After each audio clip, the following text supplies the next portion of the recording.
বিগত সরকারের আমলে ব্যাংক সেক্টরের লাগামহীন দুর্নীতি, জালিয়াতি আর লুটপাটের কারণে দেশের 10 ব্যাংক দেউলিয়া হওয়ার পর্যায়ে চলে গেছে। আর অন্তর্বর্তী সরকার এসব ব্যাংককে রক্ষার চেষ্টা করছে বলে জানিয়েছেন বাংলাদেশ ব্যাংকের governor Ahsan H Mansur. 8 September কেন্দ্রীয় ব্যাংকের সময়সীমা বিষয় নিয়ে সাংবাদিকদের সঙ্গে আলাপকালে এ কথা জানান তিনি।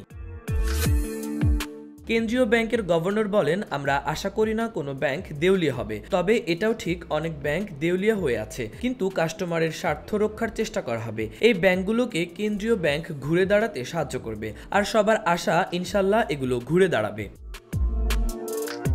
তিনি বলেন, দেউলিয়ার পথে 10টা ব্যাংকের মতো সেটা কথা নয়, ওগুলোকে টার্ন অ্যারাউন্ড করার চেষ্টা চালানো হচ্ছে।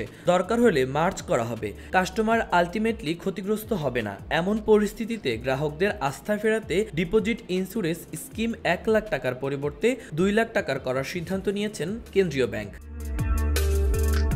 ব্যাংক খাতের অবস্থার কারণে গ্রাহকদের কোনো ক্ষতি হবে না উল্লেখ করে গভর্নর বলেন, ব্যাংক খাতে 95% গ্রাহকদের স্বার্থ নিশ্চিত করা হবে। বিশ্বের কোনো দেশই ব্যাংকিং খাতের আমানতদের শতভাগ গ্যারান্টি দেওয়া হয় না। আমরা 95% গ্রাহকদের স্বার্থ নিশ্চিতের গ্যারান্টি দিচ্ছি।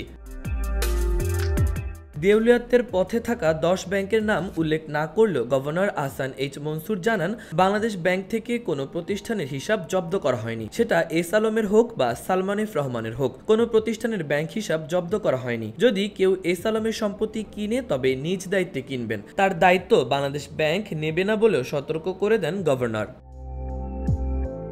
টাকা ছাপানোর প্রসঙ্গে গভর্নর বলেন, আর টাকা ছাপানো হবে না। তার মানে হচ্ছে, যদি টাকা ছাপিয়ে সব ব্যাংকে সব টাকা শোধ করতে যাওয়া হয় তাহলে লক্ষ কোটি টাকা ছাপাতে হবে বা আরো বেশি। সেটা কাম্য নয়। যাদের লিকুইডিটি শর্টেজ আছে, ব্যাংকিং খাতের লিকুইডিটি দিয়েই ইনোভেটিভ ওয়েতে তাদের লিকুইডিটি সাপ্লাই করা হবে।